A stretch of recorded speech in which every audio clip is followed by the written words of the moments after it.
As we're recording this, 2 weeks away from the NFL draft, meaning a lot of former Georgia Bulldogs will be professional football players. Second year in a row, Brent, that it's going to be a lot of dogs drafted early in this. We're going to talk about those next Thursday when we do we talked about this as kind of two echelons here of likely first round picks, maybe a couple of them like fall into early second round. You said maybe top 40, 45, somewhere in that range. And then there's everyone else. We're starting with everyone else. And then next week, leading into the draft, we'll talk about those likely at the top of it for Georgia. That's Brent Rollins. I'm Dayne Young. We do Film Don't Lie here with UGAsports.com. And Brent, I know draft season is just like one of your favorite times. Your mock drafts on your Twitter, that's fun. And you do a lot with the Falcons on that too. So I'm curious to see where your thoughts are with them. We can get to that later. When we look at the group of guys that we're talking about here for Georgia, is there just an overall theme for you for Christopher Smith, Stetson Bennett, Robert Beal, the older core of these Georgia players that are now transitioning to the NFL? I think all of these guys can have very solid and relatively lengthy NFL careers if they want to. I mean, I think that's the biggest thing, that all of these guys, especially, obviously Stetson is quarterback, but McClendon, I think he can be a swing tackle in the league for a while. Beal, Smith, Kenny Mack, I think those guys can have roles even on special teams. So thank you for joining us from Hiawassee. Shout out Guy. Man, Guy is the dude. Guy's on everything we do. It's awesome. But that's the biggest thing. This group, I see this group having a 4 to 5 year reign, at least, of minimum level NFL type careers. These players that we're talking about in terms of evaluation, this is where it can vary by team the most, because some of these guys are going to be third round on someone's board. Now, if they're there at the right spot or if someone is above them on that board at that point, that's when it gets kind of wonky. But that same player could be undrafted or seventh round pick or something like that. Yep. And this is where the right fit has to be at the right pick at the right time. And there's some luck involved in it because obviously with selections, you just don't know who's going in front. And that's what's amazing about this draft specifically. And even more so, it seems that way. It's just getting more and more of that every year, where the heaviness at the top is lighter. Like you think back to Trevor Lawrence, Zach Wilson, Trey Lance, Pitts, Chase, all like those drafts where it's like you knew these guys were going high. For this draft, I mean, yeah, you think, and then Chris Sims comes out and says, well, Anderson's the fifth best edge. And, you think these guys that traditionally might, and you got Jalen Carter and his things that we'll talk about next week. But you have Mel Kiper saying that Will Levis is the second best quarterback in the draft. And I'm like, I don't know that he was the second best quarterback in his division. And that's why I think like 3 years, 4 years down the road, this draft is going to be kind of overall, the totality of it looked at as like a meh kind of draft where you just got a lot of just solid starter players, but no true like elite guys.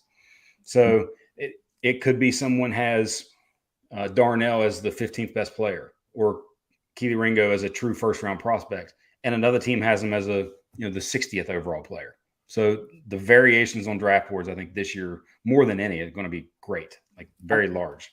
I'm going to make fun of some of the process here, especially the media coverage. So people are going to hear the jokes coming here because I literally, before I walked out here and did this, I saw Mel Kiper on there and they asked him a question about a player. And there's like a formula to this that you say a player's name. So let's just say Brian Breezy and Brian Breezy, big defensive tackle, played at a great school at Clemson. And then you just start naming coaches or teams in the NFL. And then it just seemed very random. The Vikings, of course the Vikings could use Brian Breezy. I mean, why not? I mean, the Vikings are great, tough division. You start naming quarterbacks in that division. Then you start naming the new head coach. Going to be a tough schedule replacing, Aaron Rodgers. So maybe it's a little easier. You can get to the quarterback better. And all of a sudden you have all these tentacles and you're like, what the hell was the question? And you learn probably very little about the player other than maybe he's an interior defensive lineman and not an edge guy. And he's, big kid. Like that's might be what you just learned. Sup, Robert? All right. So here's the structure, how we're going to do this. We're going to throw up some game film on here because that's what we do. Film don't lie. And at the end of each player, we're going to play our favorite game in draft time, which is this player kind of feels like whatever. And then, for example, I think Richard LeCount, we all thought kind of felt like a Washington commander for some reason. He ended up with the Browns. I think he's bounced around, journeyman. Well, and a lot of times the Patriots come into play because they tend to like Georgia players, or the Giants, and heavily draft the Georgia Giants players. had them all for a while, but then Joe Judge is back with the Patriots. I mean, if the Packers end up trading Aaron Rodgers and have 2 first-round picks at 13 and 15 this year, they're going to take 2 Georgia players at 13 and 15. Like they'll take Broderick, and then they'll take Nolan Smith, because they like taking Georgia players in the first round. So we'll see. I'll tell you the other lazy thing I'm seeing is everyone just like, well, Todd Monken was at Georgia, so all these Georgia guys are going to go to the Ravens, which, okay, maybe they do, but I promise you that Todd Monken is not the one making that selection. No. And he didn't even know his quarterback was going to be going into it, and maybe still doesn't. I have no idea what's happening. He probably won't during the draft. Yeah, definitely. I don't think that's definitely not happening during the draft, which, by the way, is even more amazing when you think about it, that Aaron Rodgers has said, hey, I'm going to play for the Jets next year, and Lamar has said I wanted to trade early March, and they're both still on their current teams. It's just amazing. But anyway. Maybe Pat McAfee can tell us what's going on. All right, so let's start with, I think, one of the more underrated players in the draft. He didn't really jump off the charts at the combine, I wouldn't say, but Christopher Smith, just very productive for Georgia in multiple positions, many years. Yeah, and stepped in for LeCount when he got hurt, and just was especially the last 2 years, leader of the secondary. And the big thing with him is obviously he played safety at Georgia and played some in the nickel slot type corner role. But when you think back to the testing stuff, and a lot of times we look at that relative athletic score, his speed numbers were sort of good, but his explosive and agility numbers were very sort of poor for a safety comparison. So for him, the key is looking at the tape, and where he plays a lot faster, especially, because of the mental strength there, plays a lot faster than the 4.62 speed with, questionable agility stuff. This particular play sticks out to me because it was almost a mirror image of what he did the year prior against Clemson. Now, obviously, Georgia blew out Oregon in this game, and so it wasn't pivotal.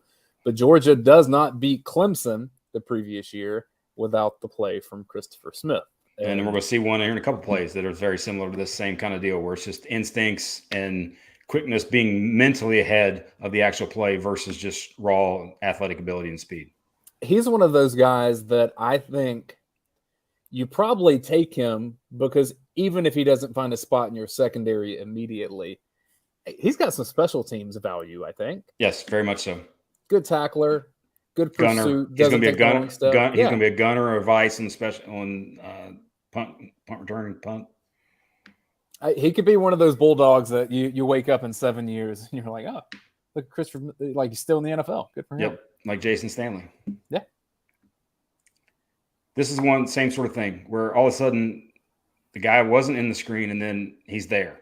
And these sort of clips run together where he's, boom. And it's just recognition and playing a lot faster than your maybe time speed.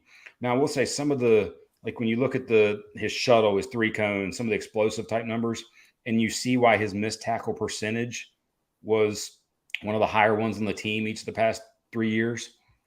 But he still plays in space quite well. And because of I play a lot faster than maybe my testing numbers I think it's going to play on Sunday. And the biggest thing with him, and we'll see in the next play, I think, is just what he can do being able to play multiple positions.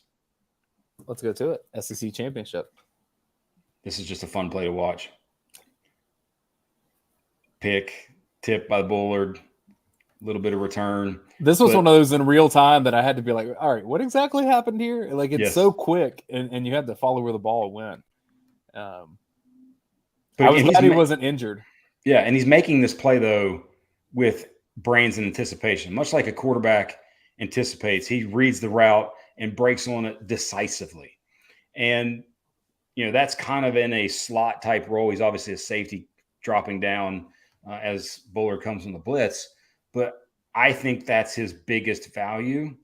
And to me, there's one team specifically, and maybe a couple others, that very much value positional versatility, safety, slot corner. I mean, his size, I think, even screams that he's going to play a lot in the slot. So I think he's going to find himself right in around that sort of 100th pick. maybe in the latter half of the third round, possibly into the fourth because of the testing numbers. You know what he reminds me of, and maybe I've just watched too much of the NBA play-in or whatever, but like the NBA player that like they don't really do a whole lot on offense, and you look at their stat line and it's not the craziest thing ever, but then they hang around the league for 10 years because they're just like a really good defender that bothers people. PJ Tucker? A little bit of Tucker, but I'm even going back to like Bruce Bowen Yeah. for the Spurs in their run. Herb Jones is a little bit of this for the Pelicans right now, where it's like you're never going to have a stat sheet that blows people away, but like you're going to be productive, and it's because you make the right decisions. And I mean, this is a physical play here. Like his body takes a beating, and he's never shied away from that. And I think that for him, that's what's really changed for him over the years at Georgia, is he's just way more physical now than he was early on. Yeah. And I think he's going to be. I think he's going to be a very solid pro. All right, we're going to pause this. I'm going to remove this. Christopher Smith feels like I already kind of preempted this one, but I think he feels like a New England Patriot.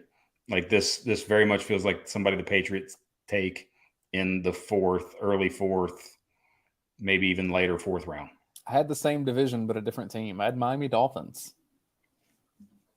They've had good success with Georgia safeties. Rashad Jones he was there forever. Had a run. Was really good there. We move on. Next player that we're chatting about here, Kenny McIntosh. This play just does not get in the sort of pantheon of Georgia plays. I think Malachi's play in this game gets more attention, but in terms of importance, this run, and it was our play of the game for the video after the game. And the reason I think we show this play as much as anything is just I think what McIntosh, he seemed very sort of heart and soul of the running back room, the grit, the tough, much like Zamir White a year ago. Obviously, though, his testing numbers were just not good. Like his 3-cone, his shuttle, very poor, 440 at 4.62. Now his 10 and 20 yard splits were elite. So his sort of burst is elite, but it's as a runner is not what's going to keep him in the league. But this play to me just kind of personifies him as a player and the toughness and the grit and all the ancillary and tangible factors you want to say. Well, it also shows how he saves Georgia from when Georgia doesn't do what it should be doing. Because I remember pointing this out. First of all, referees, I guess thank you, because this should have been a false start on Marcus Jack Saint. Yeah. It was not. You'll see his back foot. Oop, that should have been a false start. But then also, for this play to have scored and to have the blocking effort from Darnell Washington, and he took up his space, yes, but he didn't end up being on anybody. It took some toughness from Kenny McIntosh because Darnell couldn't get there. Yeah, and if that's second down, he cuts it back and semi-walks in the end zone. But knowing the importance of getting to the sticks, and Dale McGee and the coaches are, hey, know where the sticks are, know where you got to get to, like that before the play, like most all coaches say on short yardage situations. So great play by him on there here. And underrated runner, very good from a short space, short area quickness. He's not going to like we even talked about this. He was never going to be one that took it 70. But he might go get you 10 to 15 that when only 3 was there. Yeah. And I do think that lack of top end speed, and I'm saying that in comparison to like other running backs in the league, I think that's going to be the reason why he falls in the draft some. Yes, I agree. And it's just not a position of value for a lot of teams. So like if someone's comparing, should I take Kenny McIntosh in the 4th round or take player X in the 7th? I mean, what the Falcons did last year with their running back, like that's Algier. That's going to be a template for a lot of teams, and frankly, Pacheco with Kansas City as well. And it's the thing for him, and this we're going to show in the next 2 plays, is what he brings to the table from an elite skill standpoint, and that is as a receiver out of the backfield. Stetson Bennett could throw, and you look at a guy who went through his entire career, 90 targets, 0 drops, like over 70 receptions in his career. Only when you look at PFF grade for a career receiving grade, names that sort of come up for elite level 90+ grade, Alvin Kamara, Jahmyr Gibbs, him. Like those 3 are the ones that played a bunch and really had a lot of receiving reps. So that is much like a few years back when we were talking about Charlie Warner having elite, and Fitzpatrick even too, elite skill set, one elite skill. If you have one elite skill, you can get drafted and have a role in the league. And him as a receiving back, he's going to have a role in the league. Because my perception is that Kenny McIntosh was even a better receiver back than James Cook was. Now, I think James Cook was probably a better runner, especially interior. Yeah. And more explosive, but not the natural hands and catching ability that Kenny Mack has. I think that that's what's going to have someone take him in the fourth, maybe fifth round. Well, I mean, Cook is a decent evaluation for me in the sense that, like, he was drafted pretty high for a running back. You really haven't seen him shine that much yet in Buffalo. I know they like him there. I know he's going to get more playing time there. It's a tough depth chart to get through. And he was late second round.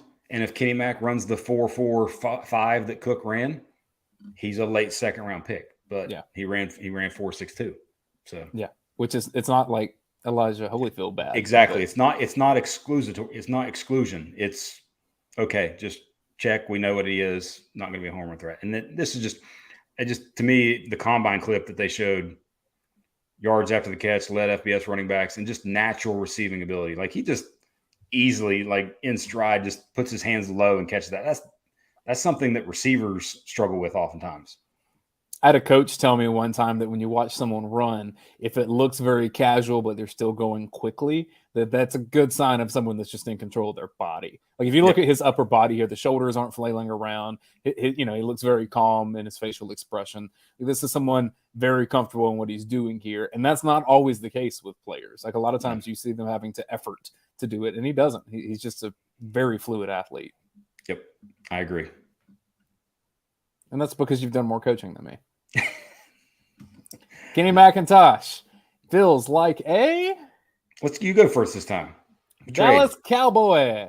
I need some backs. I mean, so you think about the draft. It's, do I take Jahmyr Gibbs at what's Dallas picking?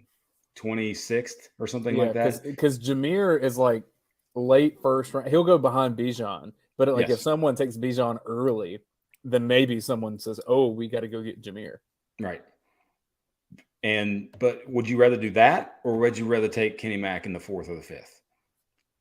Personally, I'd rather take him in the fourth or the fifth. Like, that's from a value perspective, for a non-premium position in the league. I'd rather, like, there's a lot of these that, and actually I thought about sort of doing that instead of drafting, hey, this guy high, let me draft this guy in the fourth round. Yeah. And he's one for me. But so the feels like for me, so I looked at, and I tweeted this a long time ago, but Sean Payton now coaching the Broncos with the 67th pick, took Kamara. The Broncos have the 67th pick. I don't think he's going to go that high because he didn't have the speed profile that he did coming out of college. But I do think if you look at Denver and say middle, late of the fourth round, I think they were early fifth, 139. He feels like a Denver Bronco to me. Sean Payton gets his receiving back. Because, I mean, I think they don't have a Gordon anymore. They got rid of Javonte Williams, I think, has come off a knee injury. So, like, they're going to need to take it back. I mean, they need receiving help, too. I mean, it seems like Jerry Jeudy's fine, but they're not going to pay him when it comes time. Right.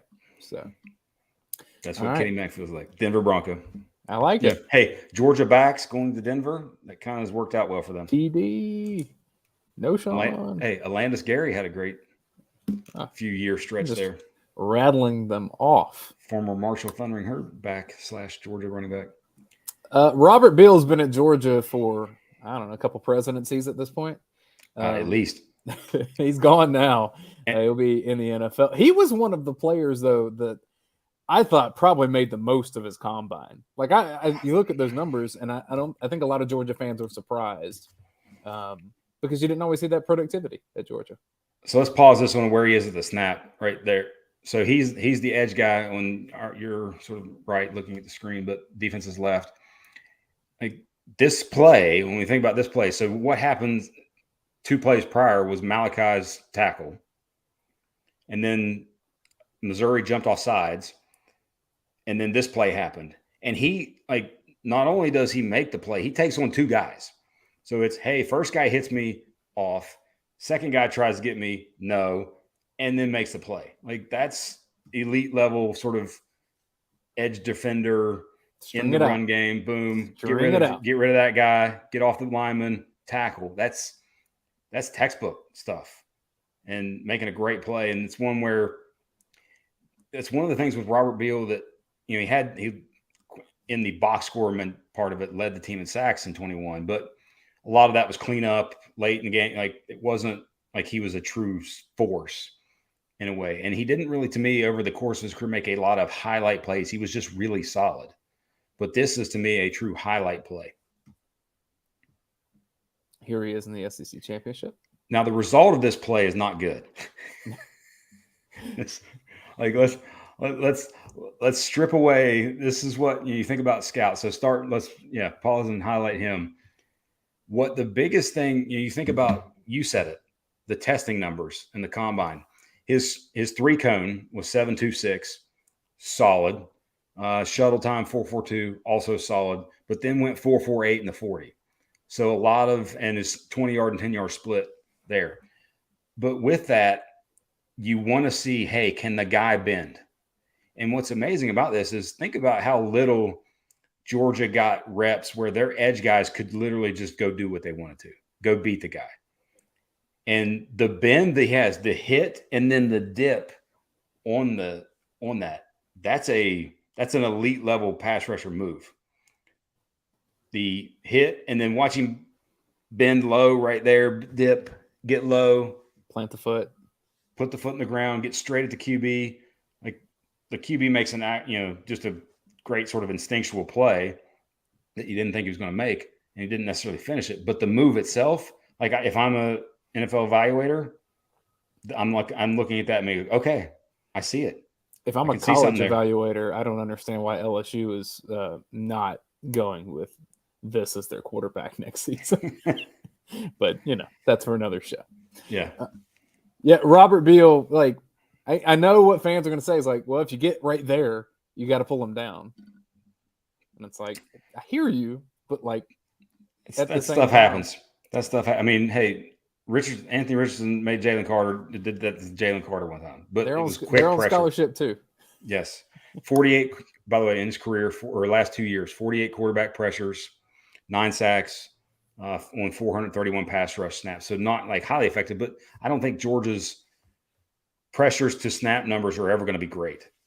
And here, a lot of this is the QB holding the ball, but it's still it's winning in the one-on-one situation. This one is more where the other one was hands than bend. This one is more strength in the hands. And then some closing speed. Swat at the ball, knock the ball out, finish. And what you mentioned with the testing part, that's someone who, instead of being an undrafted guy who had to fight and claw, I think he now gets picked. I think he has a good variety of tape, too, from what I remember, of standing or hand in the ground. Yeah. Which the NFL likes that versatility, too, because there's so many multiple defenses right now. Yeah, and you think about what he did in the Tennessee game. Oftentimes he was in off coverage, sort of a press type coverage look against the slot guy or the guy that was on one of the stacked receivers. I mean, I think as Nolan Smith's rising evaluation shows you, it's kind of hard to determine what Georgia edge rushers can do, just because, as you said, they just don't get turned loose a lot. Right. It's just not a part of the scheme in that way. All right. Robert Beal feels like I'm playing off his name. He feels like a bear. Just switch one letter. That's Alexander. That's Bear Alexander. Like, we're both going to do that in 2 years, right? Where it's going to Bear be Alexander feels like a Chicago Bear. Yeah. But I've got Beal to the Bears.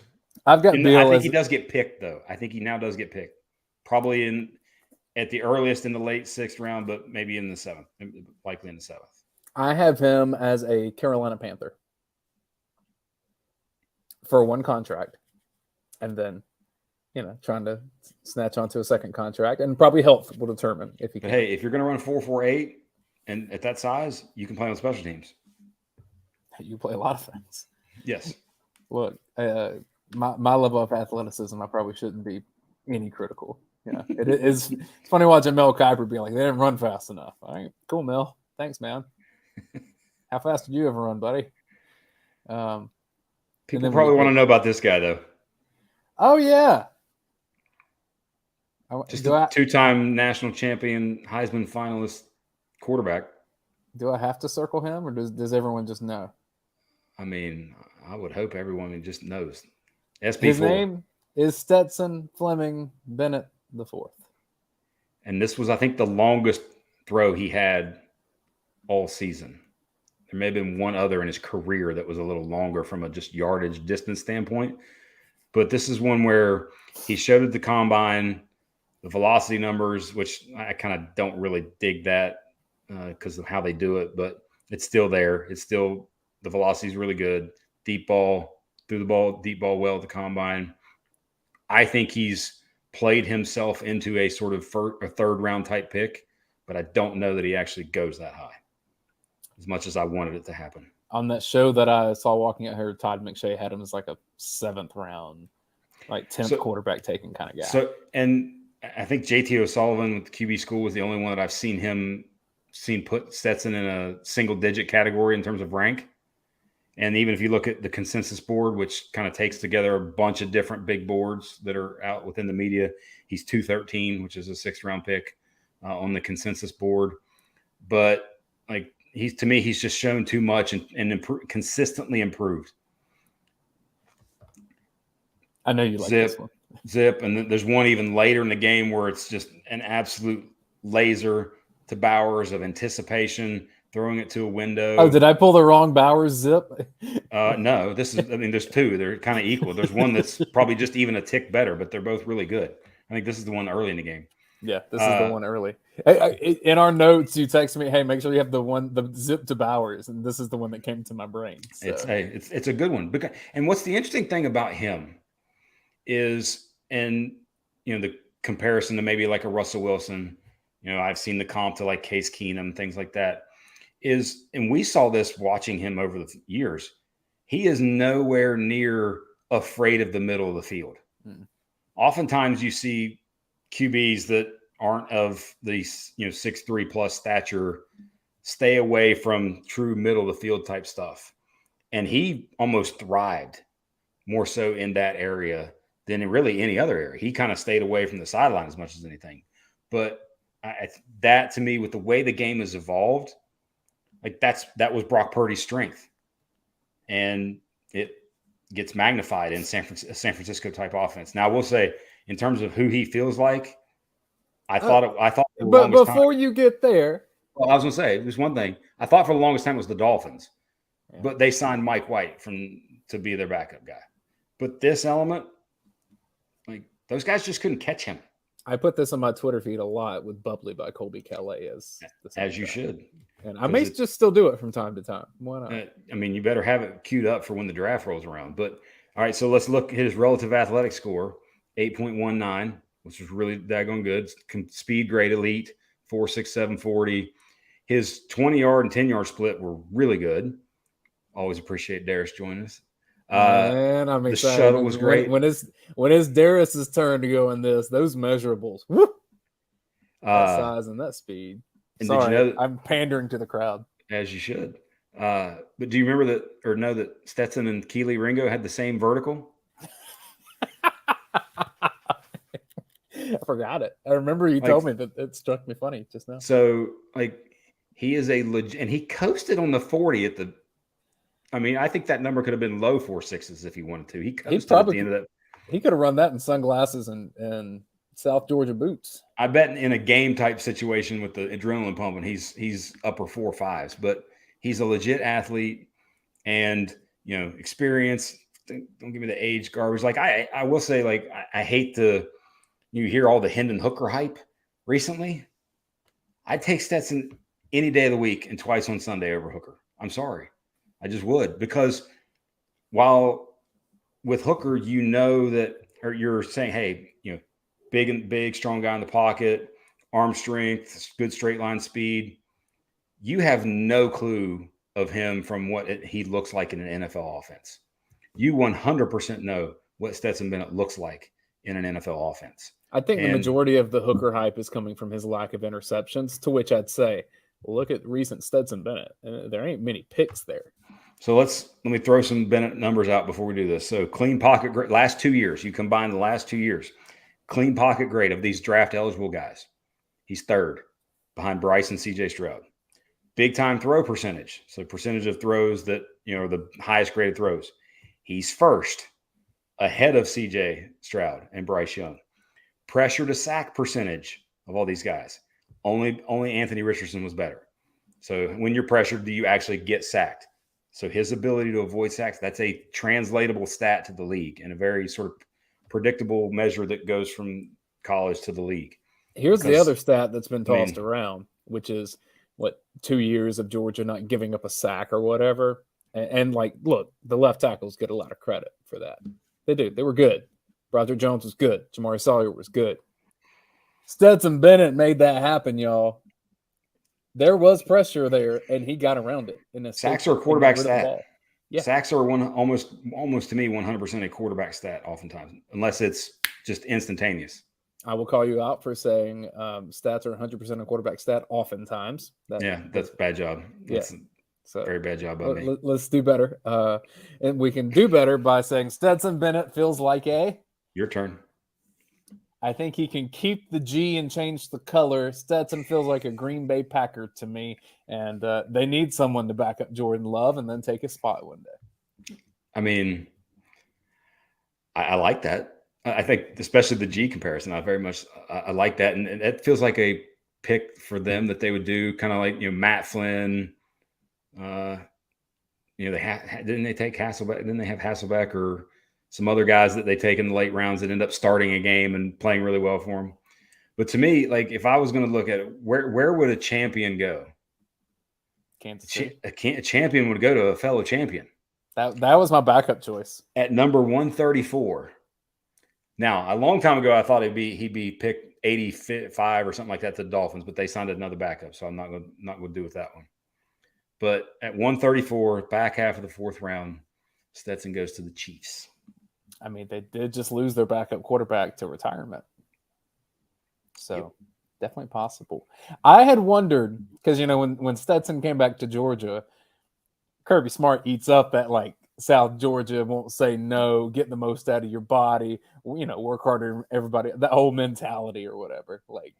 He eats that up because he was that. He sees himself in that. So I've wondered which NFL coach, and maybe the better answer is GM, sees that in themselves of overcoming all the odds to get to that point. It's somebody who probably took a chance on Case Keenum, took a chance, or Arizona to me is another team potentially that could have him as a backup to Colt, because he's very Colt McCoy-esque in terms of, I think he can have that level of career if he wants to, where he, last season, I think I heard a number, it was 67, or it may not have been that high, but it was an insane amount of the number of different quarterbacks that started a game in the league last year. To me, he's going to, one, get drafted. Two, I think he's going to play because I think he's going to be good enough to hang around and somebody's going to get hurt and he's going to be right there. Jake Fromm started an NFL game, and I would take Stetson 10 out of 10 times more ahead of him. I'll give you another team, and I'm just kind of chasing this based on all that I just said about who sees that in quarterbacks. Doug Peterson, Jacksonville Jaguars. I mean, a guy won a Super Bowl. Career backup. Yeah. And so, and Stetson probably actually has the right mentality, to play for a Peterson. The kind of cockiness, but get it done. I'm sure his family would love that. I mean, it's closer there to get there from Blackshear than. What's amazing about him is, any team that runs an offense that's a disciple of McVay, Shanahan realm, which is another reason why I thought Miami was perfect for him. Even Houston now. Houston's going to be that sort of system. Those teams, to me, he's perfect for that type of system. Brock Purdy. Look what Brock Purdy did. He can 100% do that. I'm not wishing Houston on him. Let's not make that happen. Warren McClendon. This play starts a little later. He's at the Senior Bowl wearing the number in honor of Mr. Willock. Double, chip off. Like we see that on that play. And by the way, that's in the Senior Bowl, so that the competition-wise, it's almost as good as it gets. And then and by the way, that's unfortunately Chris Smith. I think that's getting run by in the secondary part of that boom, because Spears is from Tulane is a different level of quickness. But I think it's this play and the next play where you didn't really see a lot of dominant plays from McClendon. That's him pushing up all through and almost getting into a fight. Boom, double right there. Could be a little lower, but peeling off and then doing work. Like, you don't see a lot of that dominance from him in the run game, but you see his ability to move. And then you especially see his ability to move in the next play. Pulling tackle. I think he gets kicked in the chest or face after he shoves this guy to the ground. But movement skills there, blocking in space, finish, all that. Just productive for Georgia. And I think pretty versatile too. Steady. And that word right there, like you're going to hear Kuiper or McShay or Daniel Jeremiah, when he gets drafted, they're going to say, very versatile tackle, played both right and left side. Even within the same game, he played both right and left tackle. And when you think about it, what's amazing, who's one of the tackles outside of Broderick Jones that's being talked about upper echelon first round that Georgia played against in the college football playoff? Paris Johnson from Ohio State. So Paris Johnson last year had like a 77.8 pass block grade. McClendon's was 82.1, 0 sacks allowed in 22. Like he's Jamari Sawyer 2.0 in terms of this guy that's going to go in the 4th or 5th round, and somebody's going to get hurt and he's going to play for them and just be solid, which is exactly what Sawyer was last year for the Chargers.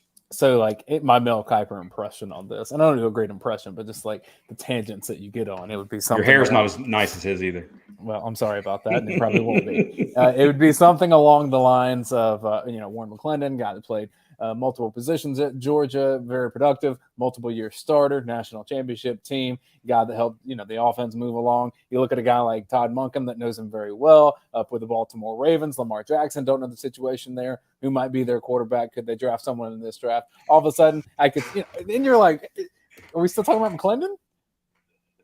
That's really good. Yeah.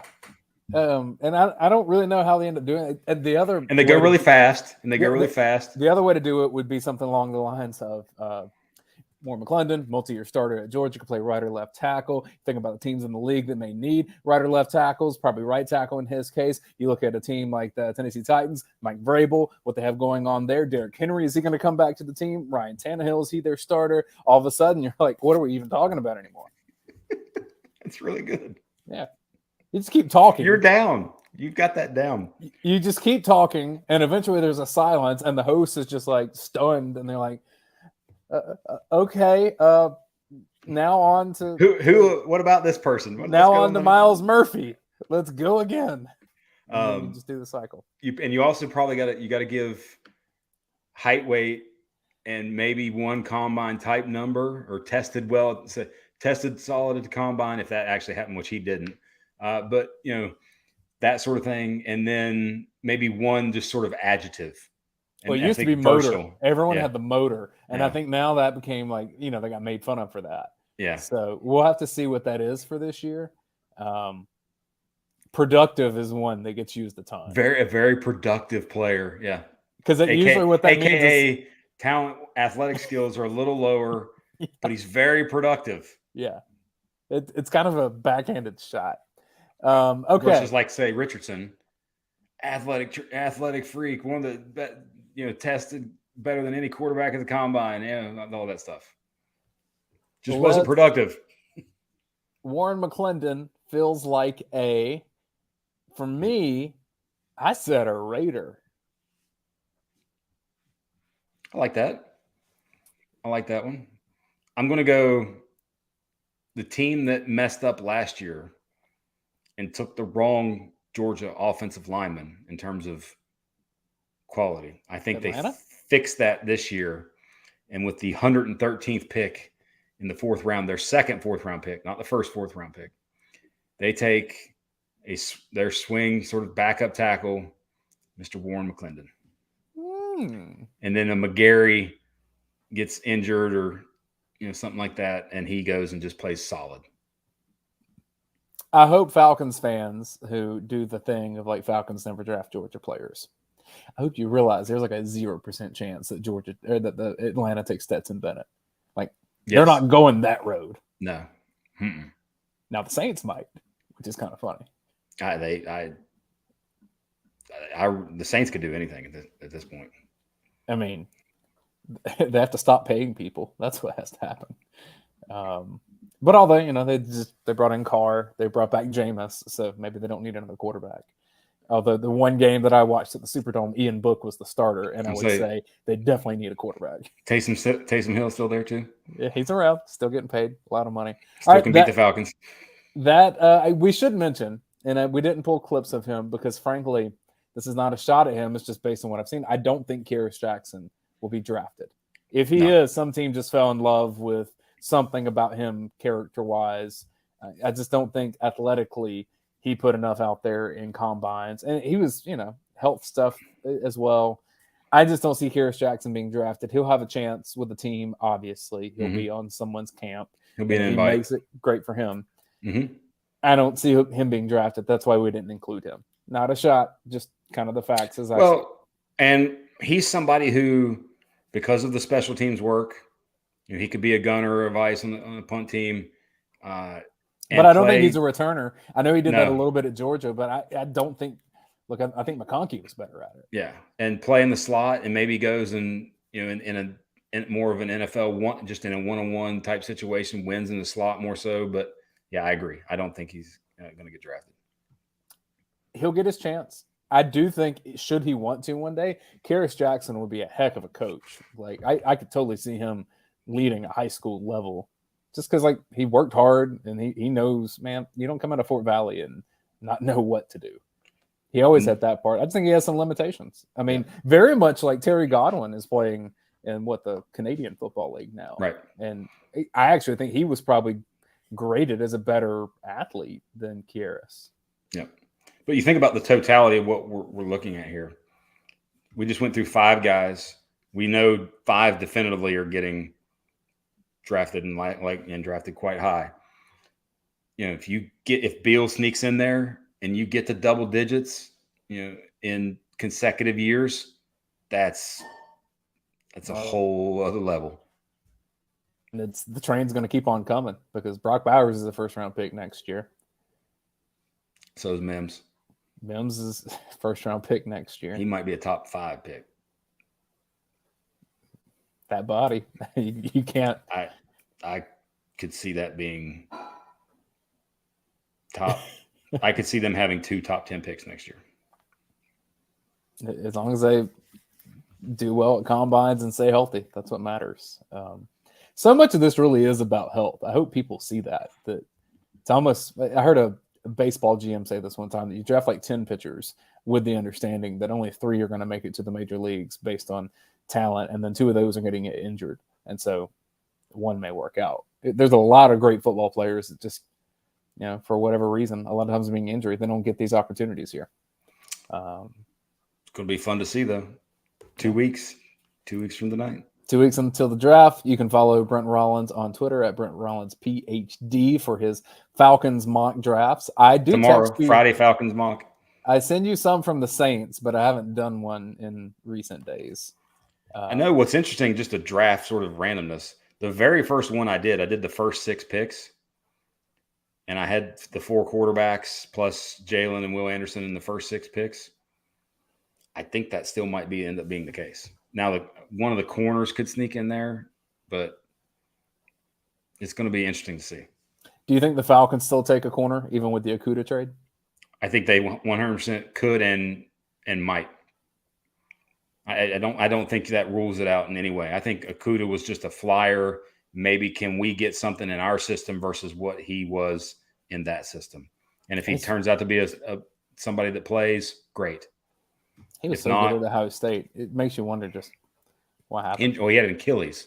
Like if you're at that position, Achilles injury is almost a death sentence in a way. But he's come back and he started a bunch of games. He played in every game, I think, last year. There's a chance. But you can never have too many corners. And if they go BPA, best player available, if Witherspoon or Gonzalez or even Joey Porter, I think, Jr. for their style, I could see him being picked over Gonzalez. So, I wouldn't shock me, because it's one thing about this draft for the Falcons is it's a coin flip in terms. I think they can get the same player at 8 that they could at 20. Ideally, one of the quarterbacks is sitting there at 8, and somebody wants to come up to get that last quarterback. Ideally, I'll tell you the position in this draft, and I'm going to wrap it with this. But as a person that follows the Saints more than anyone, I know people shied at that. I really like the tight ends in this draft. Mm-hmm. Obviously, I love Darnell Washington because I'm afraid not to. But, also he is what he is. I think Dalton Kincaid is really pretty good. Special player. Yep. As a receiving tight end, he's really, really good.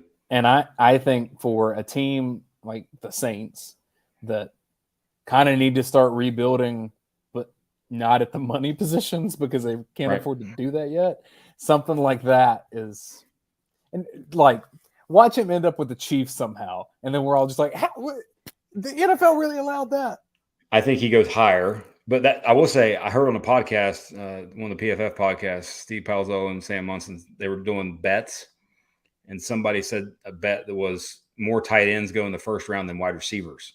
And I actually think that's a very good bet to make. It's a trend. You see it happening at the college level, and it's just guys that are big are faster now. When you think about the first round, and these teams eventually are going to have to take somebody, even though the elite guys may not necessarily be there, you just draft good players. Mm-hmm. And the tight ends are just better players to me than what the receivers are in this draft.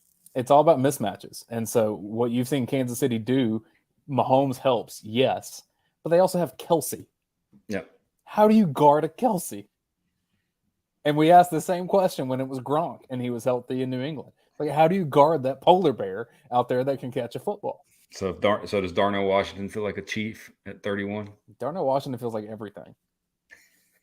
I mean, for my selfishly, because he had to go across country to play college football, I would love if he ended up with the Raiders in Vegas and kind of got to be back home a little bit. I think that'd be super cool. And I think he'd thrive there. I also think Darnell Washington is the steal of the draft, and I don't care where he's taken. Because how do you find the tight end that can also be a tackle? Yep. How do you find that? He's one of one. Yeah, and that's why I would take him as high as possible. I would take him at 0. That's not even a thing. I would do the Ricky Williams, trade my whole draft for him. Well, we get to do that next week. We do. Let's do that next week. Next Thursday, we will go through Georgia's top picks with Darnell Washington and Broderick Jones. There's a ton of Keely Ringo's up there. Nolan Smith's up there. All those cats that we didn't talk about, we'll talk about them next Thursday. Thanks for watching Film Don't Lie from UGA Sports right here on our YouTube channel. Make sure you subscribe, and we will catch you guys next time.